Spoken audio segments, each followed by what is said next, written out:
जय श्री कृष्ण। आज फिर जानकारी लेकर आए एक महत्वपूर्ण विषय पे। कुछ साधकों ने पूछा कि हमें ऐसा कहीं से उनके गुरुओं ने उन्हें बताया है कि जब इंसान मरता है तो उसमें दो आत्माएं होती हैं। एक आत्मा जो होती है अच्छी वाली, वो ऊपर चली जाती है अपने प्रभु के लोकों में, और जो दूसरी आत्मा होती है वो यहीं पे रह जाती है। उसको क्या छाया पुरुष कहते हैं, उसे क्या कहते हैं, उसके विषय में जानना चाहते हैं। तो आज इसी विषय पे आज हम आपके लिए जानकारी लेकर आए हैं कि एक मनुष्य की जीवात्मा क्या होती है, प्राण तत्व क्या होते हैं और एक आत्मा क्या होती है। वही आज आप हमको जानकारी देंगे इस वीडियो के माध्यम से। देखिए, एक मनुष्य जब मरता है तो उसके अंदर से सबसे पहले उसके प्राण तत्व चले जाते हैं। प्राण तत्व जब उसके चले जाते हैं तो उसके बाद वो कुछ बोल नहीं सकता, जब बल्कि कह सकते हैं कि वो अर्ध निद्रा इस अवस्था में आ जाता है, या फिर कह सकते हैं कि उसके शरीर की जो मुख्य शक्ति होती है, जो प्राण तत्व होते हैं, वो आकाश गमन हो जाता है उनका। वो चले जाते हैं अपने प्रभु के पास और वहां से फिर वो आगे की यात्रा यानी कि दूसरा जन्म भी पा लेते हैं। जैसे कि बहुत सारे धर्मों में बहुत सारे रीति रिवाज हैं अलग अलग राज्यों के अनुसार। तो कुछ साधक जो हैं वो कहते हैं कि क्या ऐसा होता है कि 3 दिनों में जन्म मिल जाता है दोबारा? तो ऐसा होता है। देखिए, बहुत सारे जो प्राण तत्व होते हैं, बहुत सारी आत्माएं जब मरती है, जब यहाँ से प्राण छूटते हैं लोगों के, तो जो प्राण तत्व, मुख्य प्राण तत्व होता है, जो प्रभु का अंश है, जो भगवान विष्णु भगवान शिव का जो अंश है, जिस अंश से आप जीवित हैं, वो अंश जब आपका चला जाता है अपने इष्ट प्रभु के पास, तो ये वहां के जाने के बाद तुरंत दूसरी जगह जन्म ले लेता है। और वही आपको जानकारी मिलती है कि भाई आपके जो दादाजी का स्वर्गवास हुआ था या आपके परिवार के सदस्य का स्वर्गवास हुआ था, तो वो दूसरा जन्म ले चुके हैं। तो वो जो दिखाई देता है, किसी मनुष्य का दूसरा जन्म जो दिखाई देता है, ऐसे लोगों को जो बैठक करते हैं, जिनके पास शक्तियां हैं, सिद्धियां हैं, जो देख सकते हैं, वो जो देख के बताते हैं कि दूसरी जगह जन्म हो चुका है, वो प्राण तत्व का जन्म होता है, आत्मा का नहीं। ये जो आत्मा होती है, जिसे हम जीवात्मा भी कहते हैं, ये जो आपकी आत्मा होती है, यही आत्मा जो रहती है, यही पृथ्वी पे भटकती हुई दिखाई देती है। प्राण तत्व तो चले जाते हैं और दूसरी जगह जन्म ले लेते हैं। प्राण तत्व जो होते हैं वो आपके पुण्य लेकर जाते हैं अपने साथ में, और उसके अनुसार उनका आचरण एक जैसा ही रहता है, हमेशा बदलता नहीं है। लेकिन आपकी जो आत्मा है, जिसे आप जीवात्मा कहते हैं, यही आपको पाप करवाती है, यही आपको नरक लेके जाती है, यही जो है आपको सारे दुख जो भोगने होते हैं नरक में जाके, ये आपकी आत्मा भोगती है, प्राण तत्व नहीं। प्राण तत्व बिल्कुल ऐसे ही है जैसे कि जो पावर हाउस होता है, उससे जो बिजली आती है, अगर पावर हाउस से बिजली बंद कर दी जाएगी तो आपके घर में बल्ब, ट्यूबलाइट, पंखे कुछ नहीं चलेंगे, बस दिखेंगे। आत्मा भी वैसी ही होती है कि आत्मा ये ट्यूबलाइट, बल्ब, पंखों के जैसी होती है, ये तो यही रह जाती है। और प्राण तत्व जो होते हैं वो बिजली के जैसे होते हैं कि जब मनुष्य मरता है तो प्राण तत्व जाके दूसरा जन्म ले लेता है। आत्मा जो होती है, अगली बार जब ये जन्म लेगी तो ये जरूरी नहीं है कि जो आपका पिछला प्राण तत्व था वही आपको दोबारा मिलेगा। आपको दूसरा प्राण तत्व मिल सकता है, दोबारा आप स्त्री बन के जन्म ले सकते हैं। अगर आप पुरुष हैं, दोबारा आप स्त्री बन के जन्म ले सकते हैं। तो हर जन्म में आपके तपोबल के अनुसार, आपकी जीवात्मा जो है, आत्मा जो जैसे कर्म करती है, जैसा उसका तपोबल बनता है, उसके अनुसार ही उसको प्राण तत्व मिलते हैं। कि किसी साधु महात्मा के या अच्छे प्राण तत्व आपको प्राप्त होंगे, जैसे आपका तपोबल होगा वैसे आपको प्राण तत्व मिलेंगे, और अगला जन्म फिर आपका वैसी जगह पे होगा, उस अनुसार होगा। तो ये जो चीज होती है वो प्राण तत्व होती है, जो हर मनुष्य के जन्म लेते समय शरीर में आते हैं और मृत्यु के बाद चले जाते हैं। तो जो आप देखते हैं, जो लोग देख सकते हैं, या जिन लोगों के पास ऐसी शक्तियां होती है, सिद्धियां होती है कि वो देख सकते हैं, वो उनको वही दिखाई देता है कि आदमी मरा और इसका दूसरा जन्म हो चुका है। उनको वही दिखाई देता है कि भाई अच्छे घर में जन्म हो गया। वो प्राण तत्व होते हैं जो चले गए। आत्मा आपकी यही रह जाती है। आत्मा को दूसरा जन्म इतनी आसानी से नहीं मिलता, हजारों सालों का चक्र होता है। 84 लाख योनियों में आत्मा ही जाती है, प्राण तत्व नहीं जाते। प्राण तत्व तो दूसरा जन्म ले लेते हैं। आत्मा ही आपकी है, वास्तविक आपकी जो आत्मा ही है, जो आपके साथ रहती है, यही भोगती है। आपका वास्तविक स्वरूप आपकी आत्मा ही है। जब एक नौजवान लड़का या नौजवान लड़की जब घर में होती है और उसके मन में अगर कोई गलत विचार आते हैं, गंदे विचार आते हैं, तो वो आपकी आत्मा के विचार होते हैं। आपकी आत्मा इस शरीर से सुख भोगना चाहती है, उसके ही विचार होते हैं। 99%, 1% जो रहती है वो आपके प्राण तत्व रहते हैं, जो आपकी कहते हैं ना अंतरात्मा, या आपके जो अंदर से जो आवाज आती है वो आपके प्राण तत्व की आवाज रहती है कि ये गलत है। वो 1% बस अपना निर्णय लेता है और कहता है कि ये गलत है, ऐसा नहीं करना। और जब आपके ऊपर अकेले में, जब कामुकता आपके ऊपर, मान लीजिए कामुकता आपके ऊपर हावी हो गई है, नौजवान लड़का है या नौजवान लड़की है, कामुकता उसके ऊपर हावी हो गई है, वो गलत काम करना चाहता है या चाहती है, तो वो आत्मा की सोच होती है 99% उसके ऊपर कामुकता हावी हो जाती है, रोंगटे खड़े हो जाते हैं, शरीर में पूरी कामुकता की जो वाइब्रेशंस होती हैं वो बढ़ जाती हैं, वो आपकी आत्मा करवाती है। लेकिन उस समय भी 1% आपके जो प्राण तत्व होते हैं वो सिग्नल देते रहते हैं, वो विचार डालते रहते हैं कि ये गलत है, ऐसा मत करो, पर क्योंकि 99% आपके ऊपर कामुकता हावी हो जाती है, आप गलत काम करते हैं। लेकिन बहुत सारे जो साधु महात्मा संत होते हैं जो कि अपने ऊपर से जो 99% वाला जो काम होता है आत्मा का, उसको अनदेखा करके और अपने प्राण तत्व जो रहते हैं उनका कहना मानते हैं कि अंदर से जो आत्मा कहती है कि क्या सही है क्या गलत है, उसके अनुसार चलना है, तो फिर उनकी जो आत्मा होती है उसके विचार और प्राण तत्व के विचार एक हो जाते हैं। फिर प्राण तत्व और आत्मा उनकी एक हो जाती है, और जिनकी एक हो जाती है उनको फिर मोक्ष मिलता है, उनको दोबारा जन्म नहीं लेना पड़ता। मोक्ष का जो मुख्य बिंदु है वो यही है कि आपके प्राण तत्व क्या सोचते हैं, आपकी आत्मा क्या सोचती है, दोनों एक हो जाए।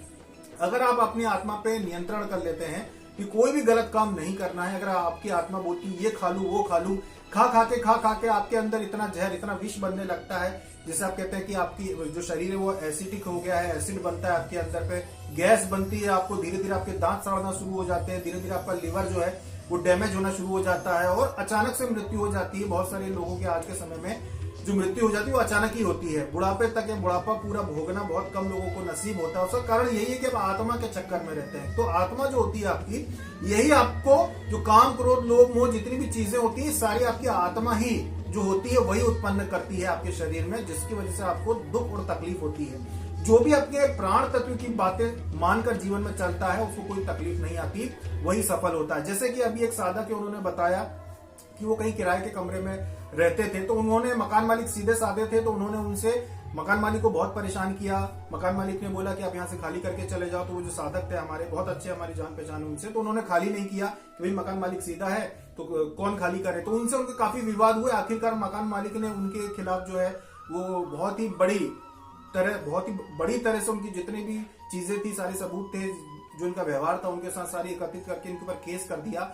खाली तो इनको करना पड़ा, इनसे खाली करवा दिया गया कोर्ट के द्वारा, महीने 1.5 महीने में इनको खाली करने के आदेश मिल गए, इनको खाली करना पड़ा।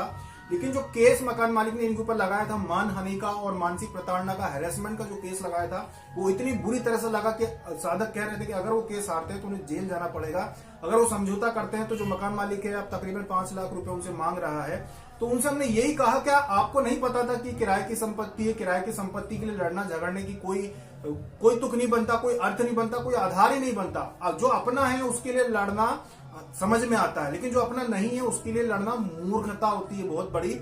आपने की आत्मा ने उस समय आपको कहा कि लड़ लो, मकान मालिक सीधा है, लेकिन आपके प्राण तत्व ने कहीं ना कहीं कहा होगा कि जो संपत्ति अपनी है ही नहीं उसके लिए क्या लड़ना। अगर आप अपने प्राण तत्व की बात मान लेते तो आप फंसते नहीं। आखिरकार उनका केस खत्म हो गया, लेकिन उन लोगों को तकरीबन फिर भी उनको 2-2.5 लाख रुपए देने पड़े मकान मालिक को, तब उन्होंने समझौता किया, और वो 2-2.5 लाख रुपए का उनको इतना बड़ा उनको नुकसान हो गया सिर्फ और सिर्फ आत्मा के चक्कर में। आत्मा के चक्कर में ही जितने भी लोग हैं जो कोर्ट कचहरी के चक्कर में लड़ाई झगड़े में फंसते हैं, वो आत्मा ही आपको फंसाती है, कि लालच पैदा करती है कि लड़ लो। जैसे कि अभी कुछ और भी साधक है हमारे जो कि खेती के पीछे उन्होंने लड़ाई कर ली, कुछ लोगों को 2-4 फीट की जगह के पीछे कि भाई हमारी जगह यहाँ से नहीं, हमारी वहां से है, हमारी यहाँ से नहीं वहां से है। प्राण तत्वों ने उनको कई बार कहा कि नियमानुसार काम करो, नियमानुसार अगर आपको खेती में कोई भी विवाद है तो आप उसको नपवा लो, नपवाने के बाद सही तरीके से चलो। लेकिन वो आत्मा के कहने में गुस्से में आकर उन्होंने काम किया, और आखिरकार उनके भी कोर्ट केस चले, और चलने के बाद काफी पैसा बर्बाद करने के बाद अब उनके केस खत्म हुए। तो आप ऐसा क्यों करते हैं? एक जो आम व्यक्ति होता है वो आत्मा के कहने में चलता है और खुद का सर्वनाश करता है। इसलिए आत्मा जो आपकी होती है वही आपसे सारे गलत काम करवाती है, और प्राण तत्व जो होते हैं वही आपको सही काम कराते हैं। प्राण तत्व जो साधु महात्मा सन्यासी, जो लोग आपको भिक्षा मांगते हुए दिखते हैं तीर्थ स्थानों पे, जो भीख मांग के, भिक्षा मांग के, भीख नहीं उसको भिक्षा कहा जाए, भीख तो वो होती है जो गरीब लोग मजबूरी में मांगते हैं वो भीख होती है, भिक्षा वो होती है जो स्वेच्छा से मांगी जाती है, और अध्यात्म के मार्ग पे चलने के लिए साधु सन्यासी मांगते हैं वो भिक्षा होती है। तो वो लोग भिक्षा क्यों मांगते हैं? क्योंकि उनका प्राण तत्व हावी रहता है, वो अपनी अंतरात्मा की आवाज को ही मानकर चलते हैं, और अपनी जो आत्मा की जो काम क्रोध लोभ वाली बात होती है उसको वो नकार देते हैं। आत्मा तो उनको भी कहती है, जब वो घर छोड़ना चाहते हैं, घर से निकलना चाहते हैं, आत्मा कहती है अरे भाई समाज में रहो, यहाँ पे समाज में रहेंगे तो अच्छा अच्छा भोजन मिलेगा, समाज में रहेंगे तो अच्छी अच्छी कन्याएं मिलेंगी, यहाँ वहां कन्याओं से बात करेंगे, अच्छा जीवन जिएंगे, मौज मस्ती करके जिएंगे। आत्मा ने उनको रोकने की कोशिश की होगी कि समाज में रहो, उनको बर्बाद करने की कोशिश की होगी, क्योंकि आत्मा ही ये सारी जो गलत चीजें वो आपको दिखाती है। लेकिन प्राण तत्व ने कहा ये सब गलत है, अगर समाज में रहेंगे, क्योंकि घर से अब कोई लेना देना है नहीं, जो साधु सन्यासी बनते हैं, जो उनके घर की स्थिति सही रहती है कि हाँ हमारे बिना भी घर चल सकता है और हम छोड़ सकते हैं घर, वही लोग छोड़ते हैं। जिनको जरूरत हो घर को, आपके परिवार को आपकी आवश्यकता है तो घर नहीं छोड़ना चाहिए। लेकिन ये जो साधु महात्मा बन जाते हैं, इनके प्राण तत्व ही कहते हैं कि अब समाज में हमारे लिए कुछ नहीं बचा, अब यहाँ पे अपने लिए कुछ नहीं, और जितनी भी ये मोह माया है कि समाज के बीच में रहेंगे तो भोजन मिलेगा, आनंद मिलेगा, स्त्रियां मिलेंगी, ये करेंगे वो करेंगे, वाहनों से घूमेंगे, ऐश करेंगे, ये सारी गलत चीजें जो होती, जो आत्मा दिखाती है, प्राण तत्व उससे मोह माया भंग कर देता है। ऐसे ही लोग फिर सन्यासी होते हैं। तो इसीलिए जो लोग आपको तीर्थ स्थानों पे जो भिक्षा मांगते हुए दिखते हैं, उनका आदर करें, सम्मान करें। आप उन्हें भिक्षा दे रहे हैं नहीं दे रहे हैं ये कोई आवश्यक नहीं है। वैसे तो 5-10 रुपए देना कोई बड़ी बात नहीं है। आप कहीं भी जाते हैं तीर्थ स्थान पे, आपको भिक्षा मांगते हुए लोग दिखते हैं, जो सफेद वस्त्र या फिर भगवा वस्त्र जिन्होंने पहने हो, जो आपको लग रहा है कि ये साधु सन्यासी हैं जो कि भिक्षा से अपना कार्य चला रहे हैं, तो उनको 5-10 रुपए अवश्य देना चाहिए। ऐसे लोग जो होते हैं, इन्होंने अपने प्राण तत्व पे नियंत्रण रखा हुआ होता है। अपनी आत्मा की सोच पे इनका नियंत्रण होता है कि गलत काम नहीं करना चाहते, इसीलिए उन्होंने अपने परिवार को छोड़ के और संन्यास का मार्ग अपना लिया। ये बहुत ही बड़ी बात होती है। तो इसीलिए जब एक इंसान मरता है, जैसे ही उसकी आत्मा शरीर से निकलती है, तो जो आप बोलते हैं ना काली आत्मा खड़ी हुई दिखाई देती है, या फिर जो मनुष्य का मृत देह होती है, शरीर होता है, लाश होती है, उसके चारों ओर जो घूमती हुई दिखाई देती है, वो आत्मा होती है, जो पहले तो पूरे जीवन शरीर का उपभोग करना चाहती है, गलत काम कराना चाहती है, और जब शरीर मर जाता है तो तब पछताती भी है, रोती भी है। वहां पे जाकर रोएगी, शमशान घाट में जाकर रोती है। जब भी घर में जो क्रियाक्रम के पूरे 13 दिन तक जो कार्यक्रम होते हैं, जो घाट का पूजन, तेरही होती है, रसोई होता है, सारे समय को जो देखती है, जो दुख मनाती है, वो आत्मा ही होती है। क्योंकि आत्मा मूर्ख होती है। आत्मा जो होती है वो काम, क्रोध, लोभ, मोह सब में फंसी होती है। आत्मा की बात नहीं सुनना चाहिए। और जब इंसान मरता है, और जो सबसे पहले जो ऊपर की और जो श्वेत प्रकाश, सफेद प्रकाश के रूप में जो कि भगवान से जाके मिल जाती है, वो आपके प्राण तत्व होते हैं, जो हर व्यक्ति में है। जैसे कि श्री कृष्ण का जन्म हुआ था, तो उनकी माता देवकी के शरीर में वही प्राण तत्व भगवान श्री विष्णु ने अपने स्वयं के भेजे थे। ऐसा नहीं है कि शरीर वहां से आया था, सिर्फ प्राण तत्व की जो हम बात करते हैं, वही भगवान का अंश उन्होंने भेजा था, जो कि इतनी बड़ी मात्रा में इतना शक्तिशाली था कि उनके गर्भ से श्री कृष्ण का अवतार माना गया। तो ऐसा होता, प्राण तत्व जो होते हैं वही मुख्य होते हैं। प्राण तत्व जो होते हैं वही आपको ऊपर की ओर जाते दिखाई देते हैं कि किस लोक में चले गए, कहाँ चले गए, वो प्राण तत्व होते हैं। आत्मा नहीं जाती। आत्मा तो यही सारी तकलीफें भोगेगी, फिर नरक जाएगी, फिर 84 लाख योनि में जाएगी। अब अगर आप चाहते हैं कि आपकी आत्मा यहाँ ना भटके और आत्मा भी आपकी प्राण तत्व के साथ ही मोक्ष के मार्ग पे चले जाए, क्योंकि ये दोनों जिस दिन एक हो जाते हैं, मोक्ष आपका निश्चित हो जाता है। तो उसके लिए आपको आपकी आत्मा की नहीं सुनना चाहिए। आपकी आत्मा कुछ भी बोले, दिन भर में 10 बार खाने का बोले, आत्मा की मत सुनिए। शरीर की जितनी आवश्यकता है कि पूरे दिन में 300 ग्राम 400 ग्राम से ज्यादा खाना नहीं खाना चाहिए। सुबह 200 ग्राम 250 ग्राम, शाम को 200-250 ग्राम वजन के अनुसार जो खाना आपको खाना चाहिए। अगर आपको खाने को दूसरी तरीके से अगर आप उसको अपना प्लान बना के देखना चाहें, तो पूरे दिन में 6 रोटी से ज्यादा नहीं खाना चाहिए एक सामान्य व्यक्ति को। तो अगर आप खाने पीने की बात करें, अगर आपकी आत्मा कहती है कि ये भी खा लूं, वो भी खा लूं, वो भी खा लूं, तो वो आपका सर्वनाश कर रही होती है, आपको मृत्यु की तरफ ले जाती है, बीमारियों की तरफ लेके जाती है, वो आत्मा होती है। प्राण तत्व कभी नहीं कहता कि ज्यादा खाओ। प्राण तत्व तो ये कहता है कि भाई इतना मत खाओ, क्योंकि शरीर तकलीफ भोगता है। आपकी आत्मा को संतुष्टि हो जाएगी कि मैंने आज अच्छा खाना खाया, लेकिन जितना आपने मिर्च मसाला खाया है, वो आपके शरीर को तकलीफ होती है कि पेट में जलन हो रही है। आपको उस चीज को समझना चाहिए कि आपने आत्मा के कहने में चटोरी आत्मा होती है आपकी, जो आपके शरीर का उपभोग करना चाहती है। शरीर खुद कोई सुख नहीं भोगना चाहता, आपकी आत्मा आपको गलत काम करवाती है। तो आत्मा ये के कहने पे, खाने पीने पे नियंत्रण रखे, आत्मा के कहने पे ना चले कि जो मर्जी है वो खा ली।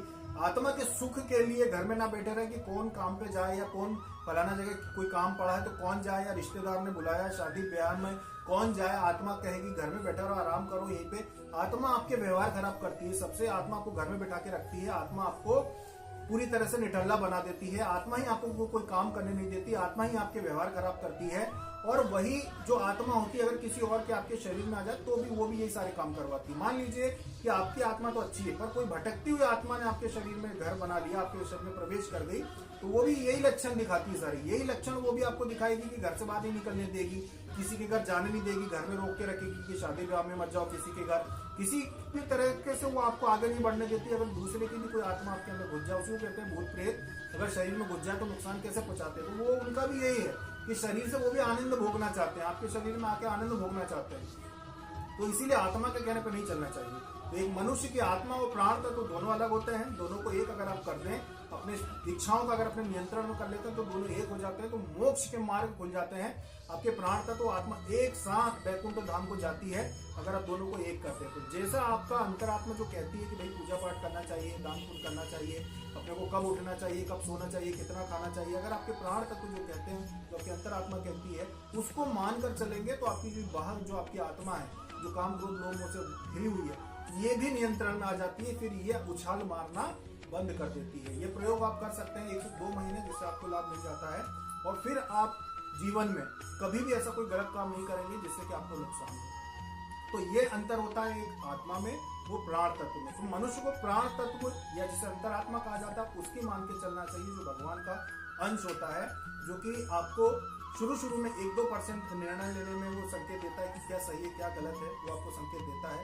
उसको मान के चलेंगे अगर आप, तो आगे चल के वो हावी हो जाएगा और आपकी आत्मा की जो चंचलता है वो नियंत्रण में आ जाएगी और आप मोक्ष के मार्ग पे बढ़ेंगे। और ये धीरे धीरे होता भी जाता है। जो साधक बनते हैं, जो साधना के क्षेत्र में आते हैं, धीरे धीरे उनका अपनी आत्मा की सोच पे नियंत्रण भी बनता जाता है और धीरे धीरे वो सही निर्णय लेना भी शुरू कर देते हैं। यही लाभ होता है। और अगर आप 5-6 साल के अंदर भी नियंत्रण पूरी तरह से आत्मा में पा लेते हैं तो फिर आप हर काम सोच समझ के करते हैं और सही करते हैं। तो ये अंतर होता है आत्मा में और प्राण तत्व में। तो आशा है कि जो साधक जानना चाहते थे कि मरने के बाद कौन है जो श्वेत अवस्था में, श्वेत रंग में, कौन है जो ऊपर जाता है और कौन है जो भटकने और होता है, ये कौन है दोनों चीजें, तो दोनों चीजें यही है। एक है प्राण तत्व जो भगवान से जुड़े हुए हैं और दूसरी है आपकी आत्मा जो आपके कर्म से जुड़ी हुई है। जैसा कर्म करेंगे वैसा आत्मा को भोगना पड़ता है। और अगर आप कर्म अपने प्राण तत्व कहने पे करेंगे, अपनी अंतरात्मा कहने पे करेंगे, तो कभी आपकी आत्मा भटकेगी नहीं, बल्कि वो आगे अच्छे लोगों में जाएगी और मोक्ष प्राप्त करेगी। अभी तक के लिए इतना ही। जय श्री